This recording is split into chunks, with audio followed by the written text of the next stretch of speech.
Halo semuanya, selamat datang di channel Auto Diver.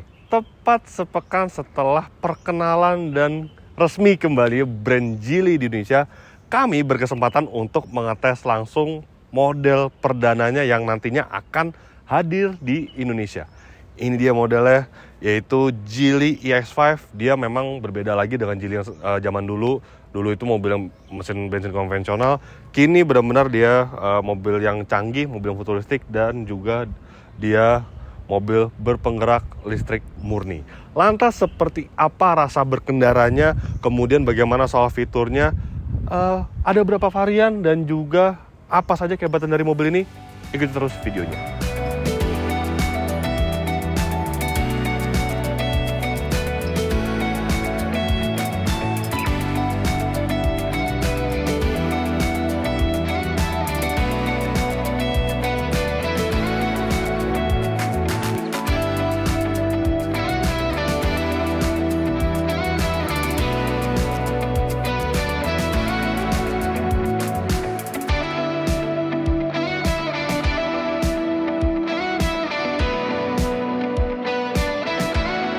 Ya, kami tidak akan membahas secara detail ya, secara seperti apa mobilnya, desainnya, kemudian apa saja yang ada di dalamnya. Enggak, karena sudah kami buatkan video first impressionnya waktu saat peluncuran resminya waktu itu. Tapi sekarang kami sudah mengantongi spesifikasi resmi dari mobil ini dan ada 2 varian total yang dipasarkan di Indonesia. Jadi ada 2 varian yang dipasarkan di Indonesia, yaitu Pro dan Max. Ya, emang namanya itu mirip dengan nama-nama handphone ya, nama-nama smartphone. Kemudian kedua varian tersebut ditenagai oleh motor listrik bertenaga 215 horsepower serta torsi 320 Nm dengan baterai berkapasitas 60,22 kWh. Akan tetapi kedua varian ini memiliki beberapa perbedaan.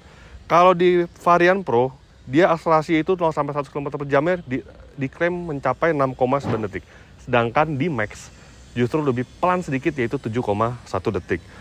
Karena itu disebabkan oleh beratnya, bobotnya. Bobot Pro itu 1.715 kg, sedangkan bobot Max 1.765 kg. Dan hal tersebut juga membuat range-nya versi Max sedikit lebih tidak jauh dibandingkan versi Pro. Yang versi Pro itu 495 km, sedangkan varian Max 490 km. Ya, beda 5 km berdasarkan metode NEDC. Dan juga tentunya ada beberapa perbedaan fitur. Di varian yang paling tinggi, yaitu varian Max, dia tersedia ADAS, kemudian jok ada massage, ada leg support, dan juga di varian tertinggi ada 16 buah speaker serta electric tailgate. Ya, pada saat ini memang saya tidak akan menjelaskan secara rinci apa saja kelengkapan dari mobil ini, kemudian desainnya enggak. Ya udah, saya bahas yang highlight saja seperti ini. Chargernya dia sudah CCS 2 dan memang cukup menarik karena Geely itu mengklaim bahwa pengisian daya mobil ini cukup hebat. Ya, jadi dia untuk DC fast chargingnya dia bisa mencapai maksimal tangkapan daya itu mencapai 110 kW yang membuat mobil ini bisa mengisi daya dari 30% sampai 80% itu dalam waktu 22 menit saja. Itu klaimnya. Nah, itu menarik karena untuk baterai berkapasitas 60 kWh rasanya itu cukup hebat. Kemarin saya mengetes Neta X yang baterai itu 63,22 kWh, itu maksimal tangkapan dayanya cuma 77 kW. Sedangkan juga BYD Atto 3 kemudian Dolphin itu di 80-an kW. Nah, mobil ini 110, artinya dia cukup hebat. Oke, sekarang kita lihat bagian yang cukup menarik dari mobil ini, yaitu interiornya. Tapi ada satu hal juga yang saya lupa sebutkan, warna ini hanya tersedia di varian Max, tidak ada di varian Pro.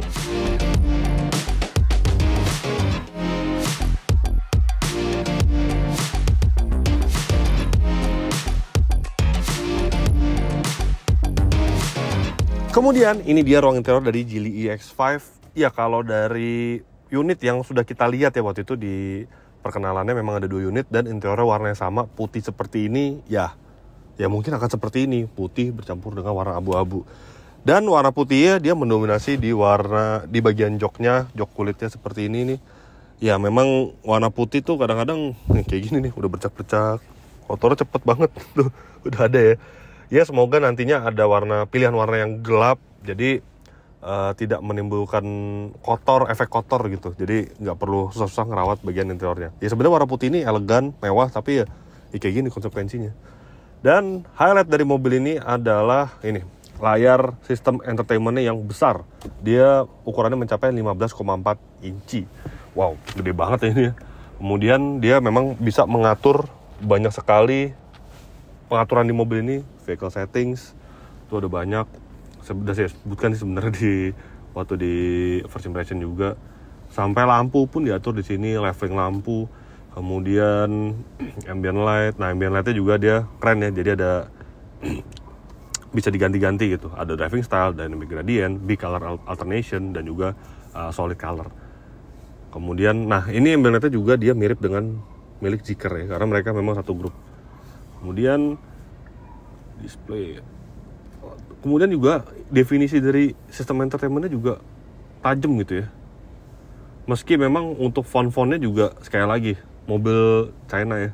Fontnya tuh font UI dari sistem entertainment, kemudian instrument cluster tuh mirip-mirip gitu. Apalagi sistem instrument cluster ini mirip dengan punya Ion V yang kita tes juga sebelumnya. Kemudian connectivity. Oh ya, tapi mobil ini saat di mobil tes ini ya, dia belum dilengkapi dengan fitur konektivitas Apple CarPlay dan juga Android Auto.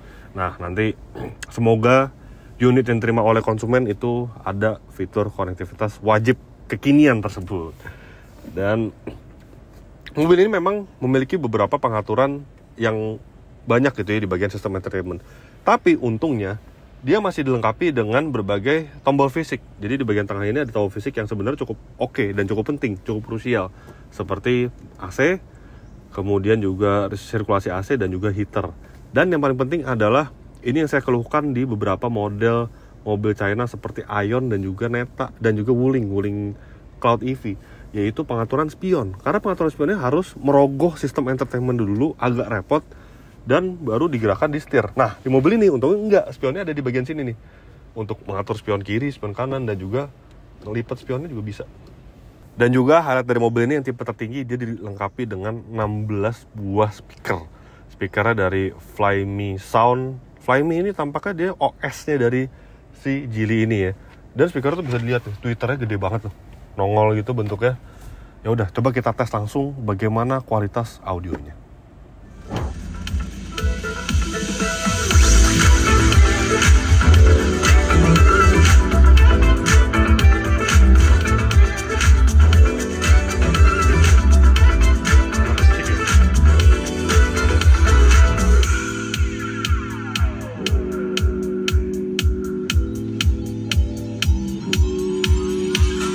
Kemudian ada yang menarik dari mobil ini, sebenarnya nggak mobil ini aja ya, udah beberapa mobil Cina memang anak kunci tuh banyak gimmicknya gitu ya. Kayak si Neta V itu bentuknya fidget spinner, kemudian Neta X juga bentuknya kunci bulat gitu ya. Dan di Geely ini kita mendapatkan kunci set lengkap, masih dikotakin seperti ini. Ini kayak beli apa ya? Kayak beli alat elektronik rasanya kayak gini. Tuh bisa lihat. Jadi Anda akan mendapatkan 3 buah anak kunci. Ada yang putih, ada yang hitam, dan juga kunci manualnya seperti ini nih. Ya bentuk kunci sih sebenarnya biasa aja, cuman lucu aja. Anda bisa pilih mau pakai warna putih atau warna hitam. Keren juga. Nah, jadi sudah kami bahas semuanya secara detail waktu first impressionnya. Sekarang sih saatnya kita berjalan dengan mobil ini ya, karena banyak data yang harus kita dapatkan, seperti konsumsi energi, kemudian range-nya real di Jakarta, di Indonesia tuh berapa, kemudian bagaimana rasa berkendaranya, suspensinya, dan kinerja fitur-fiturnya. Tapi coba saya jelaskan sedikit ya, dari segi pengemudi, setirnya tuh juga cukup unik sebenarnya ya. Desainnya seperti ini, flat top dan juga flat bottom, dan dia dilengkapi dijahit dengan bahan kulit juga, dan warnanya putih dan abu-abu, dan udah mulai kotor juga bisa dilihat nih. Kemudian ada berbagai tombol di bagian kiri dan juga di bagian kanan untuk mengatur sistem entertainment, dan juga ini untuk mengatur fitur adaptive cruise control. Stok kiri berguna sebagai sen dan juga wiper, sedangkan stok kanan tuas transmisi. PRND ini juga banyak banget mobil listrik seperti ini. Ya udah. Oh ya, posisi berkendara untuk dewasa sih 177 cm ini rasanya masih sangat ya cukup ergonomis lah, nggak sampai tahap sangat karena kurang mundur dikit. Kemudian jok bisa diatur secara elektrik, naik turun, sandarannya, dan dia juga dilengkapi dengan jok pijat untuk bagian kanan, dan juga kalau bagian kiri ada leg extender, jadi bisa bersantai ketika penumpang membutuhkan fitur tersebut. Oke, langsung saja kita jalankan mobil ini karena banyak yang harus kita ketahui tentang data-data berkendaranya. Let's go.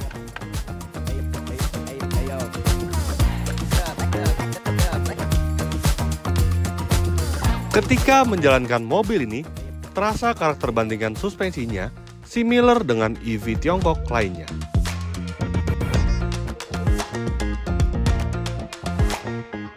Suspensinya, jujur memang banyak banget mobil asal Tiongkok, apalagi mobil listrik ya. Itu rasanya tuh mirip-mirip dengan EX5 ini, seperti di Aion V. Kemudian BYD Atto 3 juga mirip rasanya. Jadi dia tuh ke karakternya lebih ke arah membuai, ke arah yang halus, lembut. Tapi di antara ketiga model tersebut, ini menurut kami yang paling empuk, yang paling membuai. Benar-benar empuk banget dia karakternya. Tapi coba ya kita sedikit manuver. Ya ada body roll sih emang. Tuh. Tapi masih terprediksi. Iya. Ini surprisingly dia empuk, membuai. Tapi memang kalau di kecepatan tinggi gitu ya, kalau di tol dia tuh kalau ada sambungan jalan tol gitu misalkan, biarpun dia tidak parah tuh reboundnya sampai 2 kali gitu. Jadi memang rasanya tuh terlalu empuk sih memang. Bukan karakter yang sporty di mobil ini. Tapi ya sisi baiknya, sisi positifnya ketika mobil ini berada di kecepatan rendah seperti ini di jalan raya, itu jadinya tuh nyaman, halus, lembut gitu loh. Tapi ya sekali lagi, banyak banget memang mobil listrik yang karakternya seperti ini, membuai dan rebound itu kalau kena sambungan tol tuh bisa sampai 2-3 kali, dan ini salah satunya.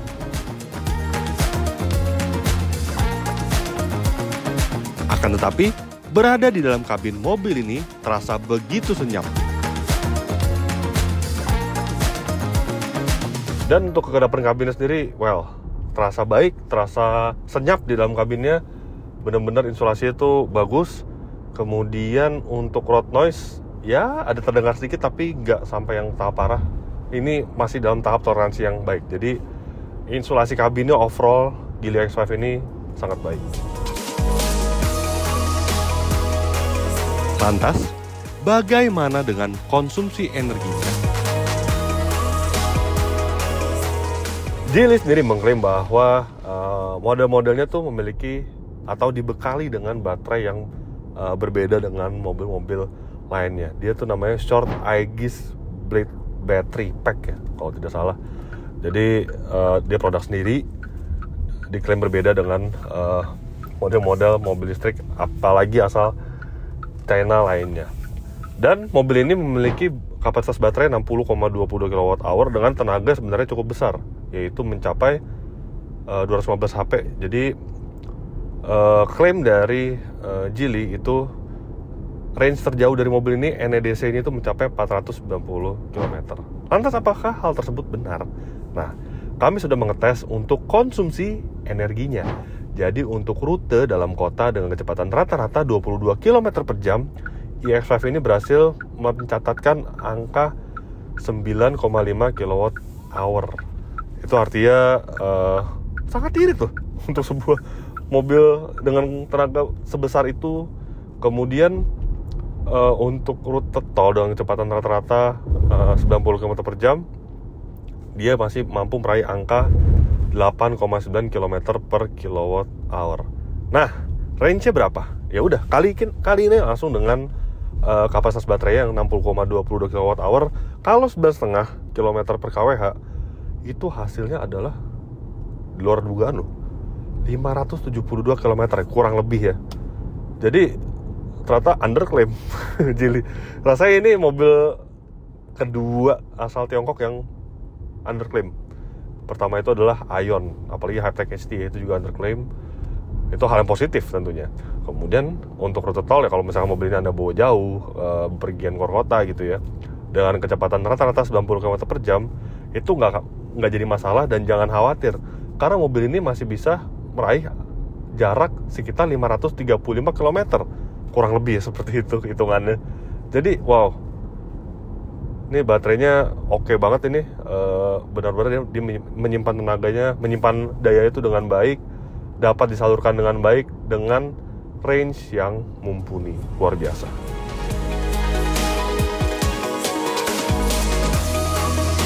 Selain range-nya yang ternyata underclaim, performa mobil ini patut diacungi jempol. Dan kemudian angka akselerasi yang membuat kami juga amazed. Karena klaim dari Geely itu dia untuk tipe Max ya seperti ini. Dia itu angka akselerasi 0 sampai 100 km per jam itu di 7,1 detik. Dan kami sudah mengetes dengan alat berbasis GPS dengan metode kami sendiri ya. Ternyata ya X5 ini mampu meraih angka 0 sampai 100 km per jam dalam waktu 6,68 detik. Wow. Artinya meleset lagi overclaim, tapi overclaim itu lebih lambat, malah klaimnya lebih lambat. Jadi ternyata berdasarkan pengetesan kami itu di angka 6,68 detik. Luar biasa. Jadi ini mobil sudah range jauh, kemudian tenaganya juga berlimpah, performanya juga luar biasa baik. Tapi memang jadi kalau dengan tenaga sebesar ini, nah kami sudah mengetes juga mobil ini ketika dilakukan akselerasi penuh ya. Tuh, wow, karena dia front wheel drive, torque steeringnya lumayan berasa gitu. Apalagi torsinya juga besar kan mobil ini, 320 Nm. Ditambah memang si suspensi itu juga dia karakternya empuk banget sih emang ini jatuhnya. Jadi bukan karakter sporty sama sekali. Jadi dengan performa yang baik, tapi rasanya karakter pendukungnya tuh lebih ke arah comfort gitu, bukan ke arah empuk. Tapi ya nggak apa-apa lah. Overall masih cukup positif.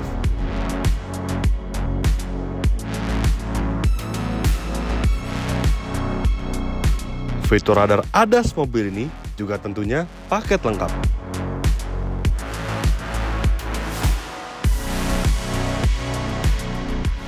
Dan fitur radar ADAS di tipe Max ini juga sangat lengkap. Cruise controlnya ada dua dia, ada intelligent cruise control dan juga adaptive cruise control. Nah bedanya, intelligent itu dia ya perpaduan antara adaptive cruise control dan juga lane keeping assist sebenarnya. Jadi kalau Anda mengaktifkan intelligent cruise control, langsung dia lane keeping assist juga bekerja. Kemudian juga nah lane keeping assist, pre-collision assist, dan kemudian dia juga masih ada ini blind spot monitoring yang sigap memang. Kemudian dia juga ada forward collision warning, rear lateral traffic warning, kemudian rear collision warning, dan juga door opening safety warning. Jadi sangat lengkap. Kemudian kinerja pun kami sudah mengetes, adaptive cruise control juga baik.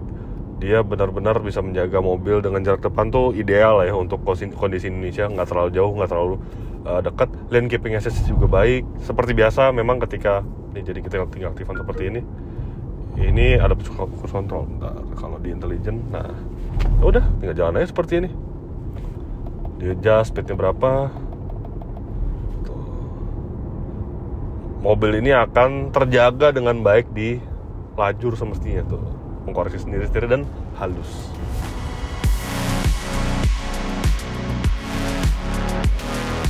Akan tetapi, tentu Geely EX5 ini tidak luput dari beberapa kekurangan. Yang pertama sebenarnya ini sifatnya agak subjektif ya, yaitu desain. Jadi ketika melihat desain keseluruhan mobil ini dan bagian velgnya, jika Anda lihat yang tipe tertinggi pun itu rasanya velgnya padahal udah diameternya 18 ya, dia kurang terasa proporsional gitu. Jadi agak sedikit kekecilan dari diameternya ya. Mungkin kalau ring 19 akan lebih proporsional mungkin ya. Kemudian yang kedua adalah ya ini sebenarnya common sih di mobil Tiongkok ya. Jadi semua pengaturan tuh, hampir semua pengaturan sudah diletakkan di bagian sistem entertainmentnya. Yang mana sebenarnya mobil ini udah cukup baik. Dia ada tombol fisik yang untuk mengatur AC, dan juga ada knob putar. Knob putar ini juga dia bisa mengatur AC, suhu, dan juga volume.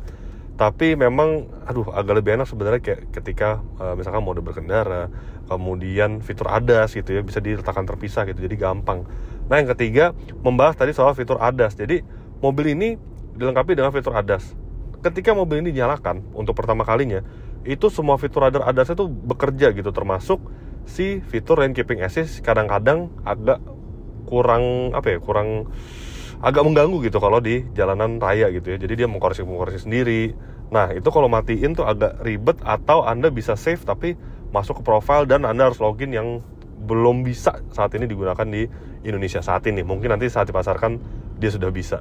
Nah, itu jadi lebih enak tuh fitur ADAS-nya diletakkan terpisah gitu ya.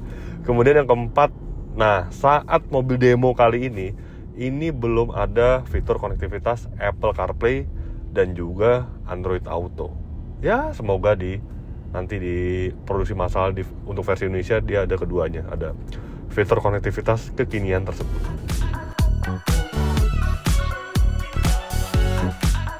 Dan tentunya mobil ini juga menyimpan beberapa detail-detail menarik.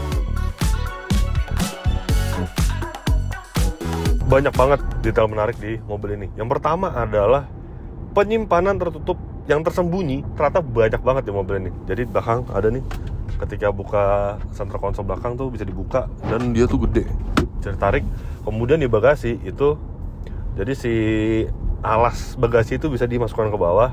Nah, belum itu aja, jadi pas dibuka alas bagasi itu tempat penyimpanan sangat lega ya. Meski dia memang kelemahannya dia tidak ada ban serep di mobil ini, tapi itu aman banget sih, mobil listrik gak ada ban serep. Kemudian yang kedua, karena ban serep itu mungkin tempatnya dialihkan menjadi tempat baterai ya. Kemudian yang kedua adalah ini sistem entertainmentnya sangat lengkap. OS-nya yaitu Flyme Auto, dan Anda bisa download beberapa aplikasi di sistem entertainmentnya. Dan salah satu kelebihannya ketika Anda bosen gitu ya, ketika Anda lagi parkir gitu, Anda bisa memainkan game di sistem entertainmentnya. Itu rasanya sebelumnya ya hanya dimiliki oleh BMW i5, kemudian di Tesla yang ada di Indonesia. Kemudian yang ketiga adalah sound-nya. Jadi kalau di mobil dulu, sound itu tuh biasanya speakernya itu ada di bagian instrument cluster ya, jadi bukan di bagian speaker. Nah, mobil sekarang itu banyakan di suara sound di bagian speaker. Nah, ketika Anda mengesan kanan, nah suara sound-nya tuh ada di bagian sini nih. Dan ketika Anda mengesan ke kiri, ada di bagian kiri. Kemudian bagaimana dengan hazard? Jadi dua-duanya, jadi stereo. Dan yang keempat adalah ini nih, kursi pijatnya yang tidak basa-basi. Jadi kursi pijat itu biasanya hanya ditemukan di mobil premium, di Mercedes-Benz atau BMW. Tapi rasanya untuk force pijatnya gitu ya, untuk kekencangan pijatnya tuh ini kencang banget sih, hitungannya tenaganya kencang banget ini. Benar-benar sesuai dengan spek orang Indonesia ya. Dan yang kelima adalah yang tadi saya bahas, knop putar. Nah, knop putarnya ini dia ternyata bisa dua fungsi, tidak hanya untuk volume. Jadi kayak misalkan untuk yang begini saja tuh untuk volume, dan ketika dipencet sekali lagi dia akan menjadi pengaturan temperatur AC. Tapi memang sebagai catatan, harusnya ini bisa menjadi pengaturan lain ya, seperti untuk mengatur sistem entertainment, atau dipencet lagi untuk mengatur arah angin, bukan arah angin maksudnya, besaran angin AC gitu ya. Itu akan lebih menyenangkan lagi.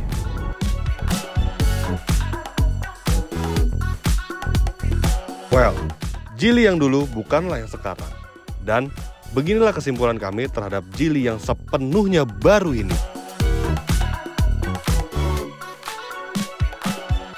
Well, sebagai kesimpulan, ya mobil ini cukup menggugah, menarik banget menurut kami, speknya, kemudian kelengkapannya, rasa berkendaranya pun ini menurut kami extraordinary untuk sebuah EV Cina ya, dengan harga 400 sampai 500 jutaan ya. Saat video ini dibuat memang belum ada harga resminya, tapi memang menurut bocoran katanya sih 520 sampai 560 juta. Tapi katanya mungkin ada di bawah 500 jutaan, itu untuk varian yang Pro ya, varian yang bawah. Ya kalau 560 juta sih rasanya agak over ya, tapi kalau 520-an juta tuh rasanya dia setara dengan BYD Atto 3, harusnya sih bisa bersaing ya dengan Atto 3, karena secara overall mobil ini benar-benar menarik, benar-benar interesting semuanya. Rasa berkendaranya enak, range-nya jauh, fitur banyak. Kemudian yang saya suka tuh sistem entertainment-nya juga dia definisi bagus. Tapi memang kelemahannya ya ada beberapa sih. Kayak yang pertama tuh yang cukup krusial adalah ini nih, warna joknya putih. Semoga ada pilihan warna lain ya yang lebih gelap, yang buat Anda yang tidak suka dengan warna terang seperti ini, ada opsi warna gelapnya. Tapi secara overall mobil ini benar-benar menarik. Ya tergantung lagi, saat video ini dibuat belum ada harga resminya. Semoga harganya bisa bersaing dengan para kompetitor.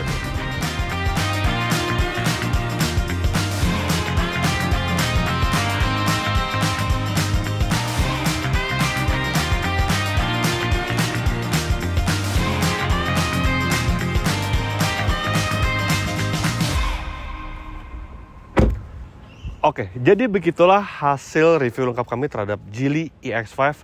Klik like jika Anda menyukai video ini, subscribe bila Anda belum, dan jangan lupa juga untuk isi kolom komentar di bawah. Main juga ke website kami di www.autodriver.com, dan jangan lupa juga untuk download aplikasi kami di Google Play Store. Terima kasih sudah menyaksikan video ini dan sampai jumpa di video-video kami selanjutnya. Bye-bye.